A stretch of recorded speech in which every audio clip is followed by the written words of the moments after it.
The power of influence. Want to affect the world? You have more power than you think. While I was growing up, my brothers, I'm the eldest of 4 boys, often chided me for being so much like my father. I suppose it was inevitable that I would be. Firstborn children tend to be rule followers if you believe in the significance of birth order, and I fit the stereotype. Some boys use their fathers to push against as they struggle to establish their own independent identities. I used mine as a role model. My decision to do this was largely, though not entirely, unconscious.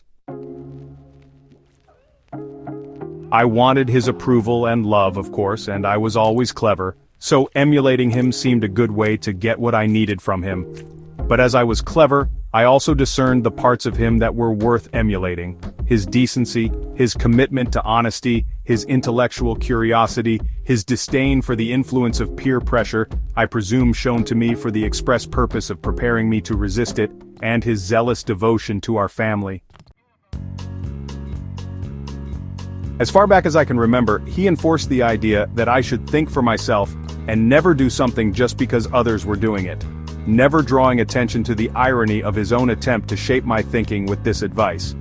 He's been, without a doubt, one of my greatest good influences, the other being my mother. His influence, generated by what he said and did and by the congruence between them, had as much an effect, if not more, over my development as my peers. Much of what's good in me came from him, and I count myself lucky to have had him.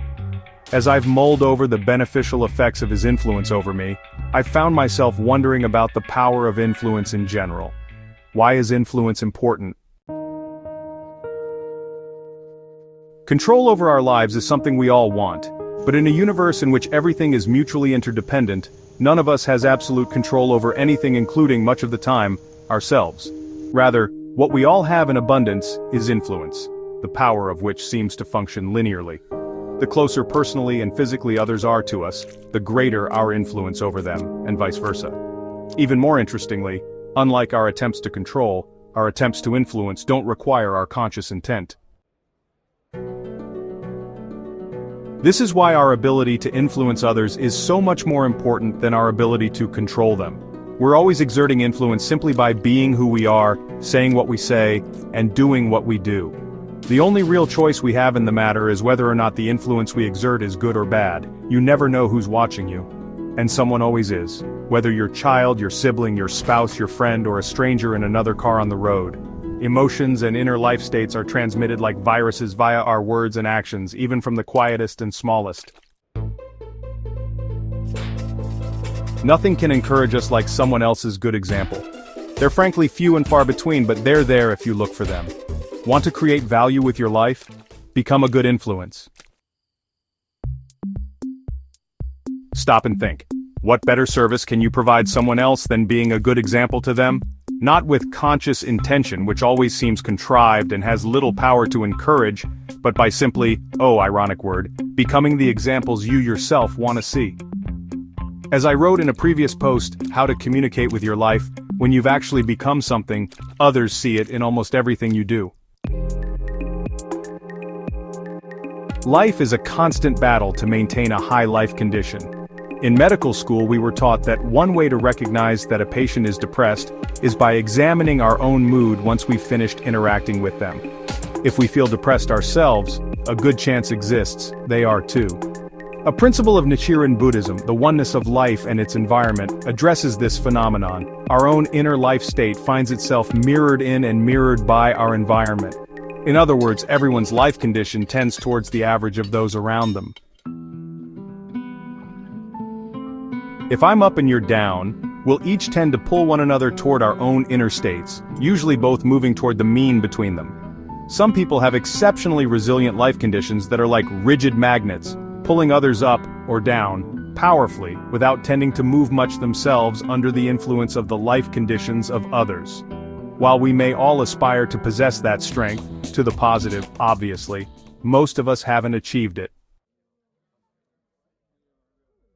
Others are still able to pull out of most of us varying positive or negative characteristics. Our children may pull out wise protectors or fed-up disciplinarians. Our coworkers may pull out inspiring leaders or complaining gossips. Some people are simply toxic, complaining constantly, gossiping mercilessly, even purposely sabotaging others. On days when we're strong enough not only to avoid being pulled into similar patterns of behavior, but also to help them avoid such negative behaviors as well, we can serve as good influences over them. On days when we're weaker ourselves and therefore more susceptible to negative influences, we should avoid such people as best we can. It's quite easy when we're feeling low to spiral even lower under the influence of someone else's negativity.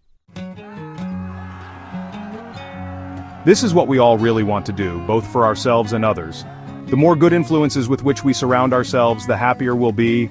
The more people will convert into good influences, by our own good influence. The more value we will have created, which will also add to our happiness. Yet converting someone from a bad influence into a good one is among the hardest of tasks. Changing someone's basic approach to life from negative to positive isn't likely something any one person has the power to do, at least not consistently. The only way it seems to me to turn a bad influence into a good one is by consistently being a powerful good influence yourself. Which of course requires you to challenge your own negativity and constantly win over it, and that is the hardest of tasks. It's also the most worthwhile. I can think of no better epitaph than "He helped others to better themselves." If that's what they end up saying about me, I will be able to consider my life to have been a success, which is certainly what I think about my dad's.